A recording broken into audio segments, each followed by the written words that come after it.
Aula de ensino, né? A gente está conseguindo ir para a terceira aula, né? Na primeira aula nós tivemos um tempo muito gostoso sendo ministrados pelo Senhor a respeito de salvação.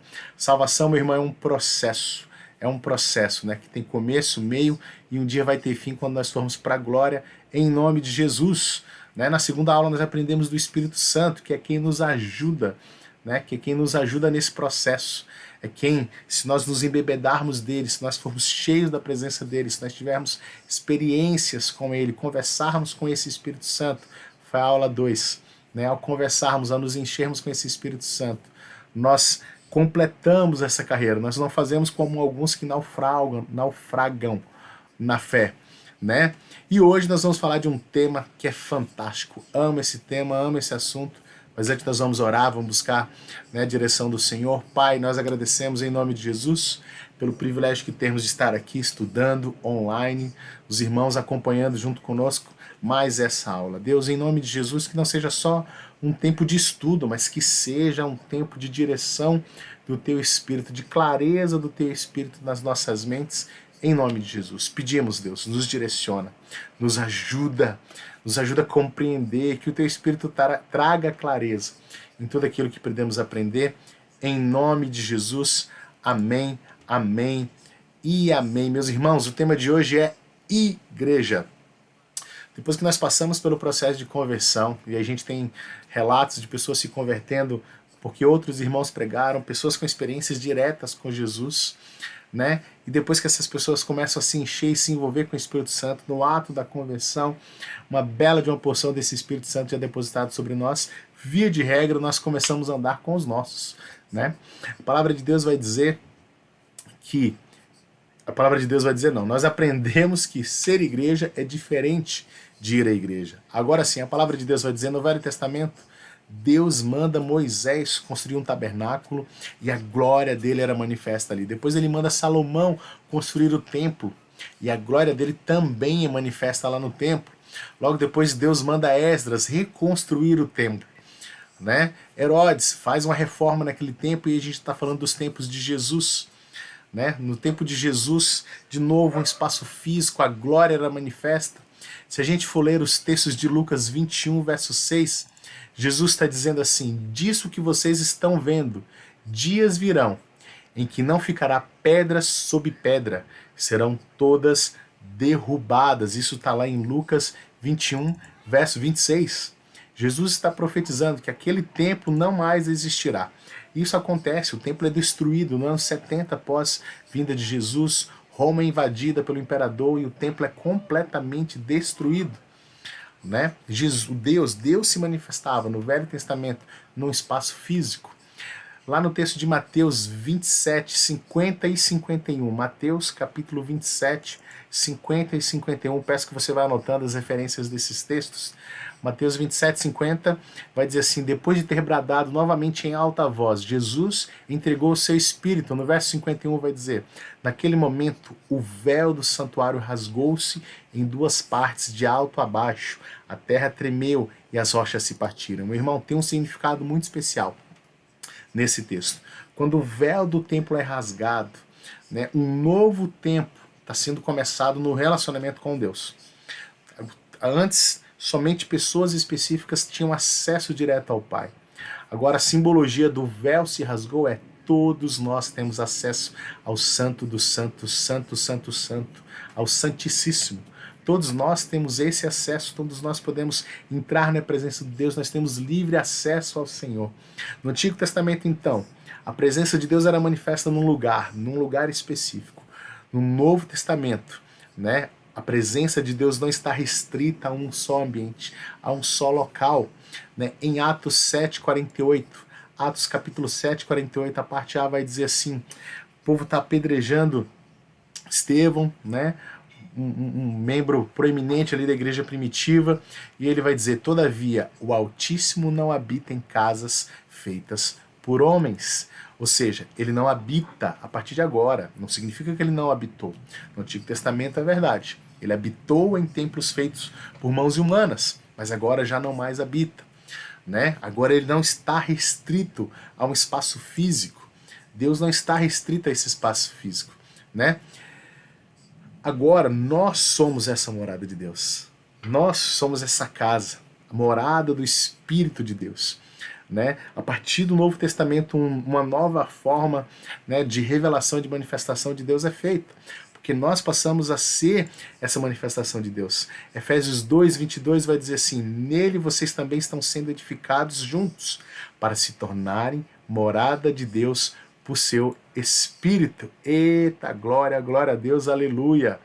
Nós somos moradas de Deus. E eu vou pedir para você anotar esse verso. Se você não tem esse verso grifado na tua Bíblia, Efésios capítulo 2, verso 22, a parte B vai dizer: nós estamos sendo edificados. Algumas versões vão dizer: nós estamos sendo moldados para nos tornarmos morada de Deus por seu Espírito. Amém? Nós passamos a ser essa morada de Deus. Nós passamos a ser esse lugar onde Deus habita e se manifesta. E por que eu estou falando de tudo isso? Porque se a gente olhar para a figura do Antigo Testamento, Deus se manifestava no espaço físico, né? E isso era aquilo que nós poderíamos chamar de igreja. Agora, no Novo Testamento, Deus se manifesta através de nós. E nós somos essa figura de igreja. O assunto de hoje é esse: igreja, meu irmão. A igreja. Meu irmão, é um assunto que eu amo, é um assunto que eu gosto muito, né? Porque eu gosto da maneira como a Bíblia é revelada, revela esse assunto da igreja, um povo escolhido, e agora esse povo é a igreja. No Velho Testamento esse era o povo de Deus, hoje somos nós. Igreja, né? A igreja é todo o povo de Deus, espalhado por toda a face da terra. Esses dias eu estava lá na igreja fazendo alguma coisa e alguém ousou falar mal da minha igreja. Meu irmão, só não endemoniei porque eu sou de Jesus. Mas eu fiquei bravo. Aquilo me sobe a cabeça. Sabe, filho que só você pode criticar? É igualzinho. É igualzinho. Meu irmão, a minha igreja, eu considero a melhor igreja do mundo. Você que não é da minha igreja, que está assistindo, me perdoe. A sua deve ser a melhor do mundo, mas a minha é a melhor do mundo. É o melhor lugar para estar, o melhor lugar para aprender. Nós vamos descrever um pouco sobre esse contexto, né? O prédio, então, não é mais importante? Não é disso que eu estou falando, né? O prédio, ele é um acessório muito importante. E a gente só precisa entender que o prédio, o lugar físico, não é mais a casa, o lugar de manifestação exclusivo de Deus. O lugar dessa manifestação somos nós. Então, eu sendo igreja, eu sou a pessoa igreja. Então, eu estou sendo igreja agora na minha casa. Você que está aí na sua casa, você também é igreja. E quando nós nos reunimos em assembleia, juntos, né, nós estamos ali, o povo e igreja reunidos. Entender essa diferença. A manifestação de Deus não é mais um lugar físico. Nós temos diversos modelos de igreja existentes, né? Nós temos igrejas que se reúnem nos lares, nós temos igrejas que se reúnem em células e uma vez no mês se reúnem no lugar físico. Nós temos igrejas que alugam espaços físicos, né? Na Europa eu estava vendo que tem igrejas que alugam o mesmo espaço que são boates. Né? Durante um tempo ela é boate, depois eles alugam aquele espaço e ali acontece a reunião da igreja. Por quê? Porque igreja não é esse espaço físico. Nós temos várias igrejas hoje no Brasil que estão começando os seus trabalhos alugando salas, né, espaços empresariais de hotel. E estão acontecendo. Por quê? Porque a igreja não é mais esse lugar físico. Ela não é mais essa estrutura só física. Né? A igreja passa a ser, então, as pessoas. O lugar de manifestação de Deus são as pessoas. Né? Ou seja, na prática, igreja é o conjunto de pessoas. E a gente vai mostrar isso pela Bíblia. Atos capítulo 8. Atos capítulo 8, a partir do verso 1 vai dizer assim: e Saulo estava ali, consentindo com a morte de Estevão. Né? Saulo estava lá, o pessoal está apedrejando Estevão, e Saulo estava ali. Ele ainda não é Paulo, é Saulo. Saulo estava ali consentindo com a morte de Estevão. Naquela ocasião, desencadeou-se grande perseguição contra a igreja em Jerusalém.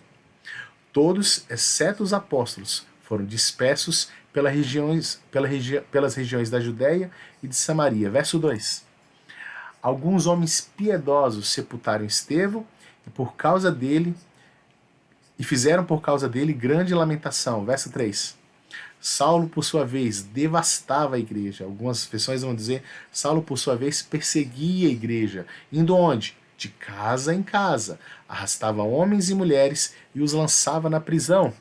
Ou seja, quando há um grande ataque à igreja, como no texto que nós lemos agora, o ataque não é ao espaço físico. É claro que se alguém quiser atacar meu espaço físico, né, nós estamos lá para defender o espaço físico também. Né, que a gente cuida, quer ter esse ambiente agradável, né, esse patrimônio agradável para a gente se reunir.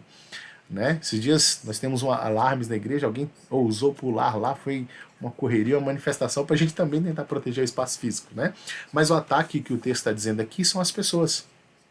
Saulo, que perseguia a igreja, ele perseguia as pessoas. Ele, inclusive, ia de casa em casa para perseguir a igreja. Ou seja, a igreja são as pessoas. Na essência, ele é o conjunto, essa reunião de pessoas, né? E não mais aquele espaço físico. Né? E por que a Bíblia, a gente entende que a Bíblia vai por esse caminho? Né? Porque apesar da igreja não ser mais esse espaço físico, a Bíblia vai o tempo inteiro falar da importância de nos reunirmos coletivamente. Não dá para ser igreja sozinho. Não dá para viver a fé sozinho, a não ser que você esteja lá isolado na Antártida, em alguma base lá na Antártica, aí você fica por um tempo sendo igreja sozinho. Mas via de regra, nós vamos ser estimulados o tempo inteiro, nós vamos ser o tempo inteiro encorajados pela palavra a viver a vida cristã de maneira coletiva. Cuidar uns dos outros, suportar uns aos outros. Né? Hoje a gente está vivendo um movimento muito interessante de pessoas que vivem a fé online. Né? Pessoas que vivem a fé online. Uma vez uma pessoa que acompanha, né, e acompanha muito tempo aqui o nosso trabalho nesses últimos anos de pandemia. Nossa, eu amo a minha igreja, né? Apesar de nunca ter ido, é a minha igreja. Eu falei, irmã, não é não. Não é não. Você precisa de uma igreja, de um povo físico que você vê que anda contigo, né? Um pastor que te pastoreie, uma liderança que ande contigo. Não tem esse negócio de ser igreja online. A fé não é para ser vivida online. A gente pode e deve usar dos recursos. Estamos aqui hoje usando os recursos para aprender, cada um na tua casa, 10 horas da noite, também podendo aprender. Aqueles que não estão assistindo ao vivo vão assistir no momento apropriado também. Mas não dá para ser igreja sem se reunir, sem estar junto, sem ser povo de Deus. Né? Durante o período de pandemia, a gente aprendeu a lidar com isso. Né? Porque somos imparáveis. Na verdade, isso foi por um período. Mas como igreja, nós deveremos estar juntos, nos reunindo. Hebreus capítulo 10, verso 25 vai dizer assim: não deixemos de reunir-nos como igreja, segundo o costume de alguns. É uma bronca que o apóstolo Paulo está dando aqui. Mas o autor de Hebreus, na verdade, né? Mas procuremos encorajar-nos uns aos outros, ainda mais quando vocês veem que se aproxima o dia. Há uma clara admoestação, uma clara bronca sendo dada aqui. Não deixem de se reunir, não deixem de estar reunidos, não deixem de estar juntos. Alguns estão fazendo isso, mas vocês, por favor, não passem por esse processo, não façam isso. 1 Coríntios 14, 26 vai dizer assim: portanto, que diremos, irmãos? Quando vocês se reúnem, cada um de vocês tem um salmo, uma palavra de instrução, uma revelação, uma palavra em língua ou uma interpretação. Tudo seja feito para a edificação da igreja. Paulo está aqui dispensando, dizendo, gente, quando vocês se reunirem, cada um traga alguma coisa, mas a palavra que eu quero dar destaque aqui é quando vocês se reunirem.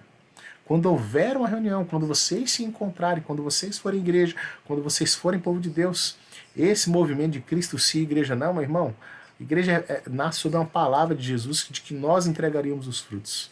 Quem é contra a igreja, infelizmente, está entrando num processo que não deveria, no mínimo não deveria entrar. Né? Nós precisamos, como igreja, nos reunir, estar junto, esse espaço físico. Ah, mas eu moro em São Paulo e acompanho o pastor que é lá dos Estados Unidos, meu irmão. É ótimo, uma ferramenta de aprendizado, uma ferramenta da gente estudar, de Deus falar aos nossos corações, mas todos nós precisamos nos reunir, todos nós precisamos dessa comunhão. O texto que nós lemos é: não deixem de se reunir como fazem alguns, não deixem de se admoestar, né, de se acompanhar, de se afiar. A palavra vai dizer, assim como um ferro afia o ferro, o homem também afia o outro homem, né? Então nós precisamos dessa reunião física, né? Nós precisamos desse contexto. Efésios 5,19, nós vamos ler agora, diz assim: falando entre vocês com salmos, hinos e cânticos espirituais, cantando e louvando de todo o coração ao Senhor. Falando em quem? Entre vocês. É um claro contexto de reunião física, é um claro contexto de reunião conjunta. Né? Nós, como igreja, nós somos igreja todos os dias. Tem um pessoal que deve estar saindo lá agora porque fez a aula. Né? Amanhã tem outras reuniões, na quarta-feira outras, na quinta outra, né? Na sexta células e assim por diante. Nós seremos igreja no domingo, reunidos juntos, e alguns na praia, porque vão passear. E Deus abençoe teu passeio, meu irmão, em nome de Jesus. Aproveita muito em nome de Jesus. Nós somos igreja agora, cada um no nosso lugar, mas a reunião específica não pode deixar de acontecer. Apesar de eu continuar sendo igreja, no meu lugar, na minha casa, a manifestação de Deus se dar através da minha vida, há a necessidade eminente, há a necessidade clara, né, da gente ter um pastoreio particular, da gente afiar um ao outro, da gente admoestar um ao outro, né? Atos capítulo 2, Atos 2, verso 46 vai dizer assim: todos os dias continuavam a reunir-se no pátio do templo, partiam pão de casa em casa e juntos participavam das refeições com alegria e sinceridade de coração. Existe uma reunião, acontecia onde? No templo, né, um espaço físico coletivo que eles tinham, e na casa. Eu acho fantástico. Irmão, domingo passado nós estávamos em mais ou menos 60 pessoas na igreja. Glória a Deus por isso, o nome dele seja louvado. Né? 60 pessoas em casa ali, na casa, ali na igreja, louvando, sendo ministrado, ministrando ao Senhor, ministrando uns aos outros, né? Todo mundo junto ali. Meu querido, 60 pessoas. Dá para cada um trazer uma palavra? Dá para cada um, né? Dá para cada um manifestar ali um louvor? Né? Tem igreja que tem a oportunidade. Imagina você vai dar a oportunidade para 60 pessoas, né? A coisa não vai vingar. E é por isso que eu acho muito legal o contexto dos grupos pequenos. Nós temos a grande reunião no domingo, né? Milhares de pessoas seremos em nome de Jesus. Estávamos em 60, né? Mas nós temos as nossas células. Hoje as nossas células se reúnem na igreja ainda, né? Mas vai chegar o tempo que a gente vai se reunir nas casas, né? Na célula, meu irmão, é um ambiente para você perguntar, é um ambiente para você falar: eu quero levar uma palavra, eu quero levar um hino, Deus está me incomodando para trazer uma palavra, e assim por diante, né?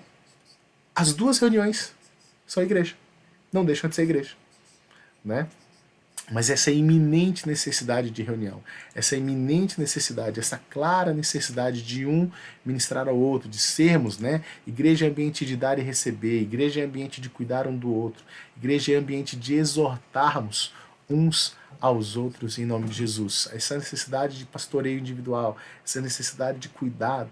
Mateus capítulo 9, verso 36 vai dizer assim: ao ver as multidões, está falando de Jesus, Jesus ao ver as multidões teve compaixão delas, porque elas estavam aflitas e desamparadas como ovelhas que não têm pastor.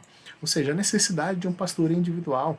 Irmão, não há melhor lugar do que isso para a igreja. A gente precisa entender claramente aqui contexto de pastor. Se você vai olhar claramente para a Bíblia, esse líder da igreja, ela não chama de pastor. Né? Pastor é ministério, nós vamos ter 5 ministérios: apóstolos, evangelistas, mestres, pastores e os profetas. Estava esquecendo os profetas, né? Esses são ministérios. A gente se convencionou chamar de pastor aquele que cuida da igreja, né? Aquele que lidera a igreja. É óbvio que é necessário um comando, uma organização de comando, né? Mas pastor é todo aquele que cuida. Nós temos diversos pastores na nossa igreja, né? E essa necessidade, quando eu digo dessa necessidade de pastoreio individual, é disso que eu estou falando, de pessoas cuidando de pessoas, pessoas admoestando pessoas, pessoas ensinando pessoas, pessoas cuidando de pessoas. Né? Nós temos a pastora Lucy, que é a nossa pastora de crianças. Né? Esse pastoreio coletivo, um cuidando do outro, as pessoas cuidando das outras, é necessário. É muito difícil, meu irmão. A gente tenta aí acompanhar algumas pessoas que aparecem e acabam não aparecendo fisicamente na igreja, mas não tem como. Há necessidade desse pastoreio individual. Tá bom? Esse texto que nós lemos agora é claro, né? As pessoas estavam se sentindo como ovelhas que não têm pastor. Mas uma coisa precisa deixar bem claro: ser igreja, meu irmão, não é só flores. Não é só flores. Ser igreja dá trabalho. 1 Coríntios capítulo 11, verso 19 vai dizer assim: pois é necessário, esse texto é engraçado, é necessário que haja divergências entre vocês, para que sejam conhecidos quais dentre vocês estão aprovados. Olha que interessante. Eu sempre falo que Deus é especialista em pegar coisas ruins e transformar em coisas boas, desgraça e transformar em bênção, de trazer novos começos. Olha o que o texto está dizendo. É necessário que haja divergências no meio de vocês. Algumas versões vai dizer: é necessário que haja facções no meio de vocês. Outra vai dizer: é necessário que haja dissensões no meio de vocês. Irmãos, quantas vezes, né, eu acabei me envolvendo, vamos assim dizer, em alguma dissensão ali da igreja, eu percebi: caramba, eu preciso melhorar nisso, eu preciso crescer nisso, eu preciso aprender com isso. Não é o fim da picada, meu irmão. Todos nós estamos ali para aprender, para crescer, né, para desenvolver a nossa maturidade cristã. Né? Então é necessário, inclusive, que essas divergências aconteçam. Pelo amor de Deus, muita sabedoria, muito discernimento com isso que eu estou falando. Né? Não vai sair brigando com todo mundo da igreja em nome de Jesus, amém? Mas é necessário. Para quê? Para que a gente possa afiar um ao outro, para que a gente possa sentar e avaliar e dizer, caramba, né, eu preciso crescer nisso, eu preciso ter sabedoria, eu preciso ter discernimento nessa área também, em nome de Jesus. Para fazer esse autoexame, essa autoavaliação que a gente faz uma vez, no nosso caso, uma vez por mês durante a ceia. Né? É necessário, não é só, né, não é só docinho, não é só alegria. Colossenses capítulo 3, né? Colossenses capítulo 3, verso 13 vai dizer assim: suportem-se uns aos outros e perdoem as queixas que tiverem uns contra os outros. Perdoem como o Senhor lhes perdoou. Interessantíssimo esse texto. Perdoem como o Senhor lhes perdoou. Em nome de Jesus. Precisamos ter essa sabedoria, precisamos ter esse discernimento, né? Dar suporte uns aos outros, suportar uns aos outros, né? Dar esse suporte uns aos outros. É necessário demais sermos esse tipo de igreja, né? Esse tipo de contexto que suporta, que dá suporte, que ajuda uns aos outros em nome de Jesus. Esse é o nosso papel como igreja. E eu gosto desse texto porque ele está dizendo assim, se é necessário suportar, significa que dá trabalho. Significa, né, esse negócio de, eu não gosto muito de me envolver na igreja porque dá trabalho. Irmão, você não está sendo igreja plenamente. É verdade, dá trabalho. Parte do propósito da igreja é esse, para que nós possamos crescer, para que nós possamos avançar, para que nós possamos ser treinados. Uma vez alguém me disse, meu Deus, eu pedi para que Deus me desse paciência. E ele mandou uma pessoa que é muito difícil para eu lidar com ela. Eu falei, Deus, você pediu paciência, Deus está te treinando.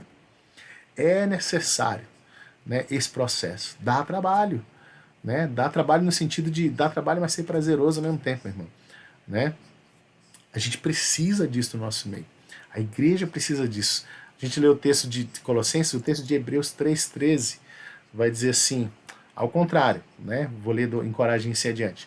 Encorajem-se uns aos outros todos os dias, durante o tempo que se chama hoje, de modo que nenhum de vocês seja endurecido pelo engano do pecado. Está vendo aqui um contexto pessoal, um contexto de comunidade, um contexto de convívio? É necessário que a gente encoraje uns aos outros.